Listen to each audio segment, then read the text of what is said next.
ಚಿಕ್ಕಬಳ್ಳಾಪುರ ಲೋಕಸಭಾ ಕ್ಷೇತ್ರದ ಎಲ್ಲ ಜನತೆಗೂ ನನ್ನ ನಮಸ್ಕಾರ. ನಾನು ನಿಮ್ಮ ವಿನಯ್ ಕುಲಕರ್ಣಿ.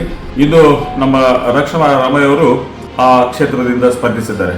ಒಬ್ಬ ಯುವ ನಾಯಕ, ಜೊತೆಗೆ ಸಜ್ಜನ, ಒಬ್ಬ ಒಳ್ಳೆ ಅಭ್ಯರ್ಥಿ ಈ ಬಾರಿಗೆ ಕಾಂಗ್ರೆಸ್ ನಾವು ಕೊಟ್ಟಿದ್ದೇವೆ. ದಯವಿಟ್ಟು ತಮ್ಮೆಲ್ಲರಿಗೂ ನನ್ನ ಕಳಕಳಿ ವಿನಂತಿ, ರಕ್ಷಾ ರಾಮಯ್ಯ ಅವರು ಒಬ್ಬ ಒಳ್ಳೆ ಯುವಕ, ಜೊತೆಗೆ ಜನರ ಜೊತೆ ಸ್ಪಂದಿಸುವಂಥವರು. ಯಾಕಂದ್ರೆ ನಮ್ಮ ರಾಜ್ಯ ಯುವ ಕಾಂಗ್ರೆಸ್ನ ಅಧ್ಯಕ್ಷರಾಗಿ ಕೂಡ ಕೆಲಸ ಮಾಡಿದ್ದಾರೆ. ರಕ್ಷಾ ರಾಮಯ್ಯ ಅವರು ತಮ್ಮೆಲ್ಲರಿಗೂ ಅವ್ರ ಪರನ ವಿನಂತಿ ಮಾಡ್ಕೊಳ್ಳೋದಿಷ್ಟ, ಇವತ್ತು ರಕ್ಷಾ ರಾಮಯ್ಯ ಅವರಿಗೆ ಮತ ಹಾಕೋದ್ರ ಮುಖಾಂತರ ಅವ್ರನ್ನ ಆಯ್ಕೆ ಮಾಡಿದ್ರೆ ಈ ಭಾಗಕ್ಕೆ ಒಂದು ದೊಡ್ಡ ಬದಲಾವಣೆಯನ್ನು ತರುವಂಥ ಕೆಲಸ ನಾವು ಮಾಡ್ಬೋದು ಅನ್ನೋದು ಕೂಡ ತಮ್ಮನ್ನ ಹೇಳಕ್ಕೆ ಇಷ್ಟಪಡ್ತೇನೆ. ಅವರ ಮತ ಸಂಖ್ಯೆ ನಂಬರು 3. ಅವ್ರ ಮತ ಸಂಖ್ಯೆ ನಂಬರ್ 3ಗೆ ತಮ್ಮ ಮತ ಹಾಕೋದ್ರ ಮುಖಾಂತರ ರಕ್ಷಾ ರಾಮಯ್ಯ ಆಯ್ಕೆ ಮಾಡಬೇಕಂತ ಹೇಳಿ ತಮ್ಮೆಲ್ಲರನ್ನೂ ಕಳಕಳಿಯಿಂದ ವಿನಂತಿ ಮಾಡ್ಕೊತಾ ಇದ್ದೇನೆ.